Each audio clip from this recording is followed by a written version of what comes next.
World Youth Conference on Climate Change, yay for you. I'm so happy that this exists and that you are meeting, I think virtually. My name is Dilip Barman, I'm in North Carolina. Did you know that by far the best thing you can do for the environment is to eat plants, eat low on the food chain? We homeschool. My daughter is in 7th grade, and I think in 5th grade she put together a graphic talking about every time we convert energy. If we were plants, if we were green and just let our leaves go, we would photosynthesize and we'd be able to enjoy the energy we need to sustain ourselves. Unfortunately, we're not green, we can't do that, and so we have to eat plants. Every stage of the cycle, when you convert energy, you lose something. You lose a very large percentage of the energy that went in. Think about eating an animal. The animal uses a lot of energy for hopping around, for digesting, for the animal's internal processes, for going to the bathroom, leaving some of the food behind.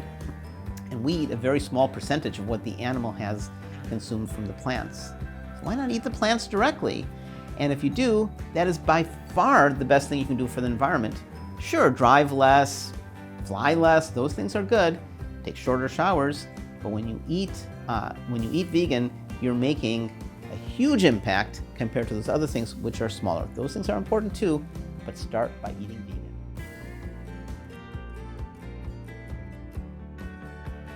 So today what I'm going to do, I'm going to adapt my orangey rice pudding. I'm not going to cook the rice in orange juice because I want to get rid of that arsenic. So I've already soaked the rice and I've already cooked it. I've cooked it for about 35 minutes, and at this point there's a little bit of water. It's all water, there's no orange juice.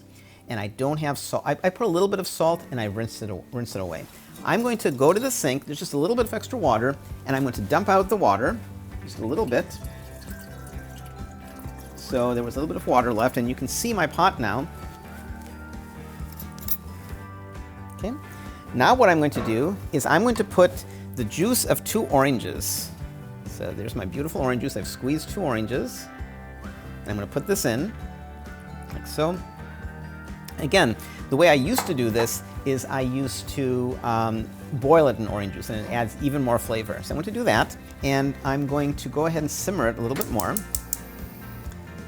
And I'm going to go ahead and add some raisins at this point. Okay, so here's some raisins that go in. I'm going to add some cloves as well. And I'm going to add some cinnamon sticks. So there go 2 cinnamon sticks. I have vanilla. I'm not going to add that yet. Vanilla is it's volatile, so it's a good ingredient to add later. But you can optionally add some cinnamon, some ground cinnamon, so I'll do that as well. And now what I'm going to do is I'm going to just mix it in a bit. And you can already smell, it smells really nice. Have nice citrus flavors, citrus fragrance. Okay. And notice there's no sweetener so far. There's no sweetener, just the raisins. Okay.